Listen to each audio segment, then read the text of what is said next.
భద్రాన్ని కలిగించే మాసం భాద్రపద మాసం. ఈ మాస విశిష్టతలు ఇప్పుడు చూద్దాం.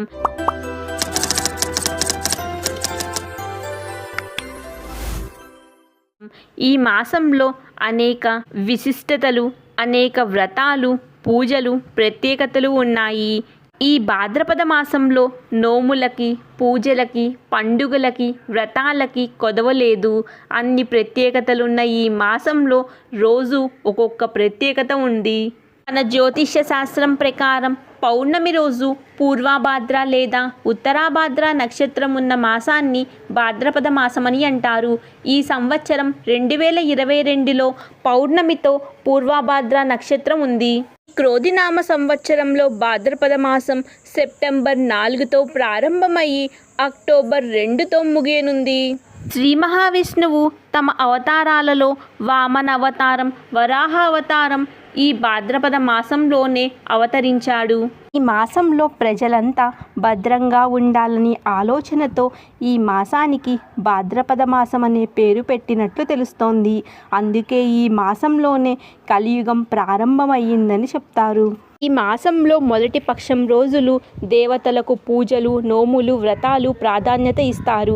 రెండో పక్షం రోజులు పితృదేవతల అనుగ్రహం కోసం వారికి తర్పణాలు అర్పిస్తారు. మన హిందూ పురాణాల ప్రకారం శ్రీమన్నారాయణుడు దుష్టులను శిక్షించడానికి దశావతారాలు ఎత్తాడు. వాటిల్లో 2 ఈ మాసంలోనే ఎత్తాడు. అవి వరాహ అవతారం, వామన అవతారం. అందుకే ఈ మాసంలో శ్రీమన్నారాయణుణ్ణి ప్రీతి కొరకై దశావతార వ్రతం చెయ్యాలని పండితులు చెప్తారు. భాద్రపద మాసంలో వచ్చే పండుగలు.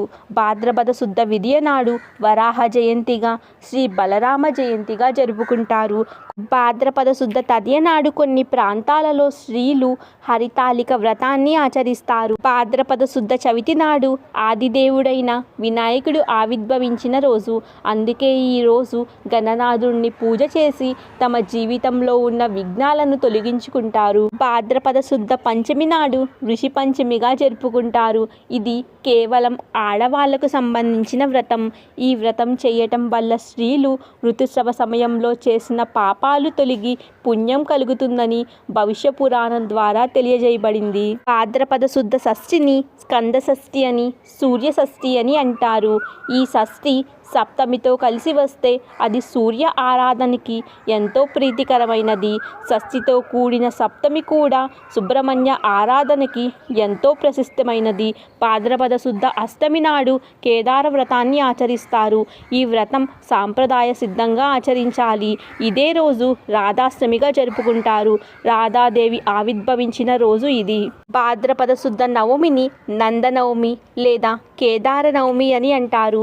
భాద్రపద శుద్ధ దశమిని దశావతార వ్రతాన్ని ఆచరించడానికి ఉత్తమమైన సమయంగా పరిగణిస్తారు. భాద్రపద శుద్ధ ఏకాదశిని పరివర్తన ఏకాదశి అని అంటారు.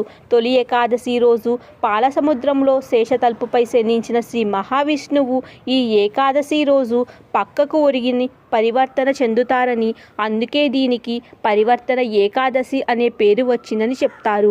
ఈ ఏకాదశి వ్రతాన్ని ఆచరించడం వల్ల కరువు కాటకాలు తొలగిపోతాయని పురాణ వచనం. ముఖ్యంగా సంధ్యా సమయంలో శ్రీ మహావిష్ణువుని పూజిస్తే ఉత్తమ ఫలితం కలుగుతుంది. భాద్రపద శుద్ధ ద్వాదశిని వామన ద్వాదశిగా జరుపుకుంటారు. ఈ రోజే శ్రీ మహావిష్ణువు దశావతారాలలో ఒకటైన వామన అవతారం ఆవిర్భవించిన రోజు.